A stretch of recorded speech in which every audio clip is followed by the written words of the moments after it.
আপনি যখন একটা লেয়ার নিয়ে কাজ করবেন তখন একটা লেয়ার থেকে আরেকটা লেয়ারে যখন সুইচ করতে যাবেন তখন এই সুইচটা আপনি কয়েকভাবে করতে পারবেন।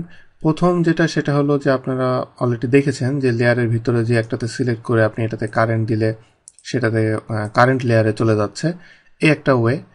আর আরেকটা ওয়ে এর আগেও দেখেছেন, সেটা হলো যে আমি যদি এখন ডাইমেনশন যেটা দেয়া আছে ডাইমেনশনাল লেয়ারে যেতে চাই, জাস্ট সিম্পলি এখানে ক্লিক করে আমি ডাইমেনশন লেয়ারে সিলেক্ট করে দিলে এটা ডাইমেনশন লেয়ারে চলে গেল। এই দুইভাবে দেখেছেন। এখন নতুন আরেকটা ভাবে দেখাবো যে কীভাবে আপনি কারেন্ট লেয়ার সেট করতে পারেন, এবং এইভাবে আপনি এখন যে ওয়েটা দেখাবো এইভাবে আপনি চাইলে একটা লেয়ারের নাম আপনি না জানলেও চলবে, আপনি সরাসরি লেয়ারটা ওই লেয়ারে চলে যেতে পারবেন। যেমন এখানে সেন্টার লাইন টানা আছে, আপনি জানেন না এই লেয়ারটার অ্যাকচুয়াল নামটা কি।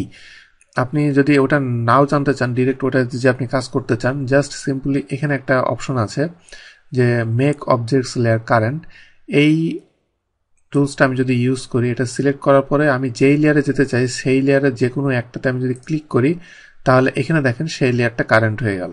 তো এইভাবে আপনি প্রত্যেকটা লেয়ারে আপনি খুব সহজেই আপনি সুইচ করতে পারবেন এবং খুব দ্রুত আপনি কাজ করতে পারবেন।